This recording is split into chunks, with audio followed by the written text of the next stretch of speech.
Oke, kembali lagi. Sekarang kita akan melakukan tahapan berikutnya, yaitu task analysis.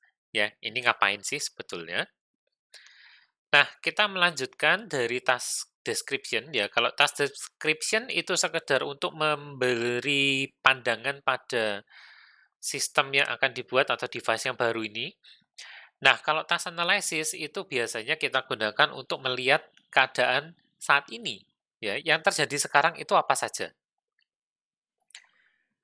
Nah, maka ini penting untuk tidak fokus kepada beberapa aktivitas tertentu yang superficial, ya. Fokuskan pada menjawablah pertanyaan-pertanyaan ini ya, apa yang orang-orang itu ingin capai. Kemudian mengapa mereka mencoba mencapai hal tersebut, dan bagaimana caranya mereka mau mencapai hal tersebut. Nah, untuk task analysis, ini ada beberapa teknik. Yang paling populer digunakan namanya adalah hierarchical task analysis atau kita singkat HTA. Ya, pada hierarchical task analysis ini sebetulnya mudah aja sih ya. Jadi ini caranya adalah kita membagi-bagi sebuah tugas itu menjadi tugas-tugas yang lebih kecil ya, di sini dibilang subtask. Nah, masing-masing subtask ini bisa kita bagi-bagi lagi menjadi sub-subtask dan seterusnya sehingga kita membuat sebuah hierarki ya. Nah, makanya namanya di sini adalah hierarchical task analysis karena kita membuat hierarki dari sebuah task. Nah, masing-masing task, subtask dan sub-sub-sub-subtask-nya itu bisa dikelompokkan menjadi sebuah plan ya. Plan-nya ini akan memberitahu kita bagaimana task ini sebetulnya dilakukan pada keadaan sebenarnya ya, praktisnya seperti bagaimana. Nah, HTA ini lebih fokus ke action yang bisa kita amati, ya, bisa kita amati dan action-nya itu adalah secara fisik. Jadi dia tidak bergantung kepada sebuah software tertentu atau sebuah device tertentu, ya. Jadi ini benar-benar melihat, oke, action-nya yang ada itu sebetulnya seperti ini. Masalah caranya bagaimana, menggunakan apa, itu tidak terlalu penting pada HTA. Nah, untuk membuat HTA, kita mulai dengan goal terlebih dahulu ya. Mulai dengan user goal, kemudian silakan dipelajari ya, dan daftarkan tugas-tugas apa saja yang bisa kita lakukan untuk mencapai tujuan tersebut. Setelah itu nanti main task-nya ini bisa kita pecah-pecah lagi menjadi subtask kalau memang diperlukan. Ya, kita langsung coba contoh aja untuk HTA. Ya, jadi tahapan ke-0, ya, step ke-0 ini adalah goal. Di sini goal-nya adalah untuk membeli sebuah DVD, ya. Semoga masih masih ingat ya DVD ini apa, ya. Harusnya teman-teman masih zamani masalah DVD sih. Kalau sudah lupa DVD ini apa, ya sudah, ini bayangkan aja untuk beli software, untuk beli game online, untuk beli apapun deh ya. Di sini kita anggap sebuah DVD ya. Jadi tujuan user saat ini adalah untuk membeli sebuah DVD. Task yang perlu dilakukan adalah satu, locate DVD-nya dulu ya. Ini bisa dibayangkan pada sebuah toko DVD fisik atau pada toko online. Ya, jadi kita tidak peduli pada tahapan ini. Pokoknya tahapan pertama adalah cari dulu DVD yang mau dibeli. Langkah kedua adalah tambahkan DVD-nya ke shopping cart atau shopping basket di sini ya. Tahapan 3 adalah masukkan detail pembayaran, mau kartu kredit, mau PayPal, mau Bitcoin mungkin, dan lain-lain. Tahapan keempat, lengkapi alamat pengiriman. Dan tahapan kelima, konfirmasi pemesanan. Nah, di sini ada sebuah plan 0, plan ke-0. Ya, kalau usernya ini sudah sering menggunakan platform kita ya, produk kita, maka lakukan 1, 2, dan 5 saja.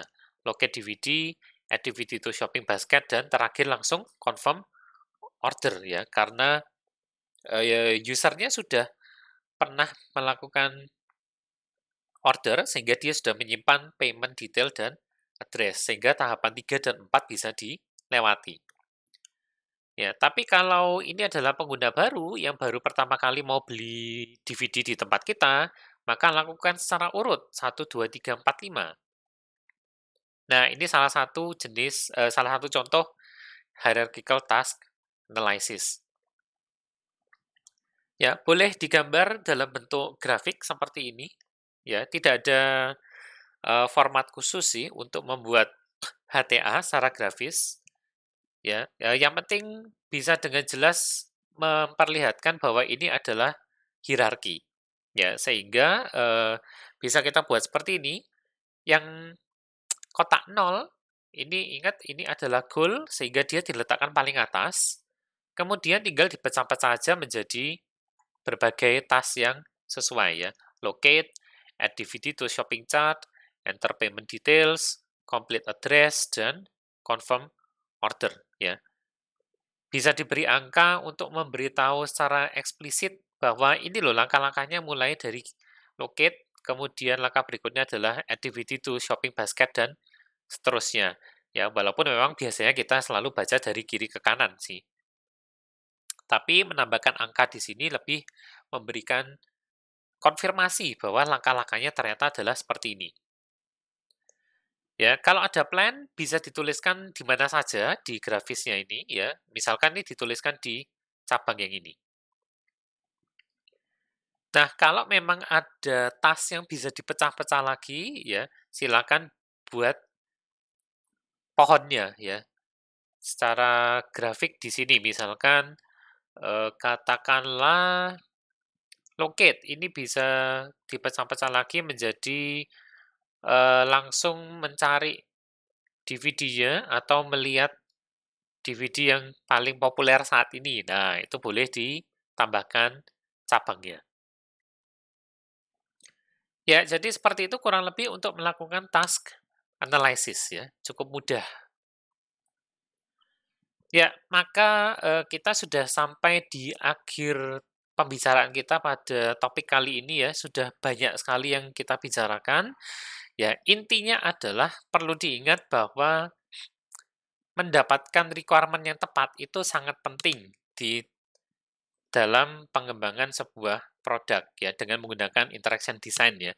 Ingat, establishing requirement itu adalah tahapan pertama dan ini adalah sebuah tahapan yang penting, sehingga kita bisa mendesain produk yang tepat sasaran. Ya, ada beberapa jenis requirement, nanti bisa dilihat kembali ya, dan masing-masing itu signifikan juga untuk interaction design.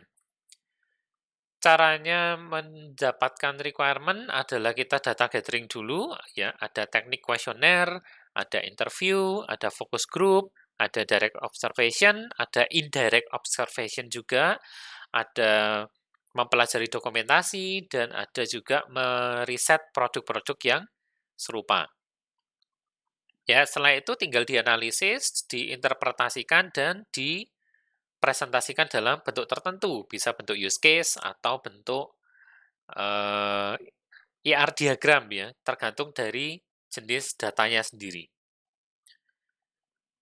Ya, kita bisa menggunakan skenario, bisa menggunakan use case, atau bahkan essential use case ya, untuk melihatkan praktek kerjanya sekarang itu seperti apa, dan praktek kerjanya seperti apa yang akan diciptakan ya, dalam produk kita.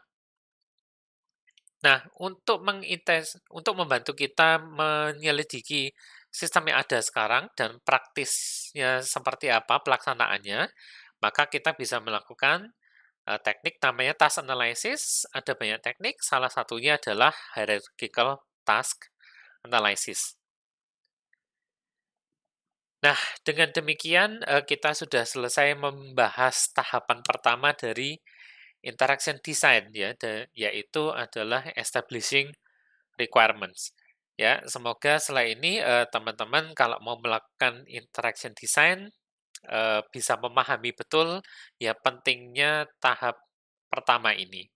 Ya, diingat bahwa mendapatkan requirement yang tepat itu sangat penting pada tahap awal, supaya kita tidak membuat produk dengan sia-sia karena requirement-nya tidak tepat. Ya, jadi untuk kesempatan kali ini sampai sini dulu aja ya. Kalau ada pertanyaan bisa ditanyakan di komen, bisa juga ditanyakan di Hangouts grup chat langsung ya, atau di Google Classroom juga bisa ya. Ya, sampai sini dulu untuk kesempatan kali ini. Kita akan bertemu di topik-topik berikutnya.